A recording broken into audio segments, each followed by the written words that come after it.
दास्ताने लफ्ज़ों की मोहताज कहाँ होती है, सियासत शख्सियत की गुलाम कब से होने लगी।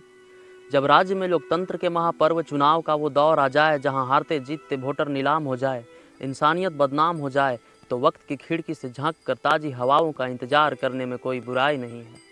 किसी ज़माने में झारखंड के सबसे बड़े आंदोलनकारी नेता के राजकुमार सियासत के बुलेट पर बैठकर झारखंड का सिरमौर बन जाए तो सलाम है उस संघर्ष और उस आसमान से उठकर आसमान तक के सफ़र को। झारखंड के अखंड पॉलिटिक्स को जिस शख्स ने भरपूर निचोड़ा, उस शख्सियत का नाम है हेमंत।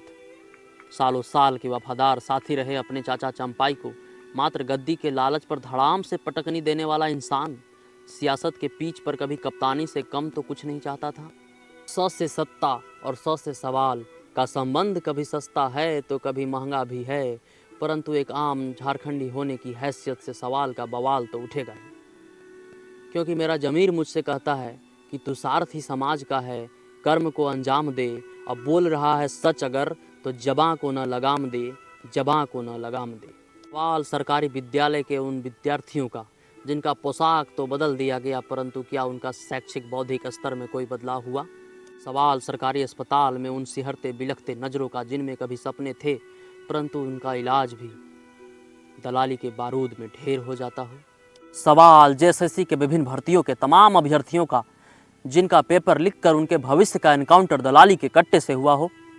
कहाँ गया वो 5 लाख नौकरी देने वाला जुमला, और नौकरी नहीं तो बेरोजगारी भत्ते का क्या हुआ। सवाल हेमंत राज में सर्वाधिक काम हुए मनरेगा का, जहां रोजगार की गारंटी मिले न मिले भ्रष्टाचार की 100% गारंटी मिलती हो। सवाल सहयोगी मंत्री रहे आलमगीर आलम के करोड़ों करोड़ के गबन का, जहां दल हित के चकाचौंध में जनहित को नज़रअंदाज कर सियासत को मदारी का खेल बना देने वाला वो व्यक्ति जिसके शासन में भ्रष्टाचार का नंगा नाच होता रहा। वो इंसान क्या पहुँच पाएगा झारखंड जगुआर के उन 2 शहीद जवानों के परिजनों के आंसू, जिनका मौत नक्सलियों के साथ मुठभेड़ में पश्चिम सिंहभूम में हुआ था। क्या माफ़ कर पाएगा झारखंड का वो झारखंडी जिसे ये भरोसा था कि राज्य का एक स्पष्ट पहचान के साथ स्थानीय नीति, नियोजन नीति, विस्थापन नीति तथा खनन नीति से उनका अधिकार संरक्षित होगी। आइए आपको एक छोटी सी कहानी बताता हूँ। एक बार टीने ने लोहे से कहा कि मित्र, तुम भी पीटे जाते हो, मैं भी पीटा जाता हूँ, पर तुम ज़्यादा आवाज़ करते हो, क्यों।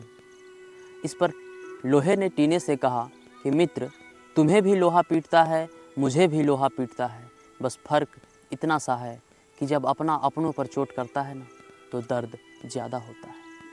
इन सब के बीच चुनावी साल में राजनीतिक जंग को जीतने के लिए हेमंत है तो हिम्मत है नामक रथ में सवार राजकुमार विभिन्न अस्त्र शस्त्र लिए, जैसे आबू आवास, मैया सम्मान, 200 यूनिट मुफ्त बिजली, बिजली बिल माफ़ी, कृषि ऋण माफ़ी, आपकी योजना, आपके सरकार, आपके द्वार कार्यक्रम, आदिवासी तथा ओबीसी महिलाओं को 50 वर्ष में वृद्धा पेंशन आदि योजनाओं को आप कल्याणकारी कहिए या लुभावनकारी कहिए, ये आपके जिम्मे।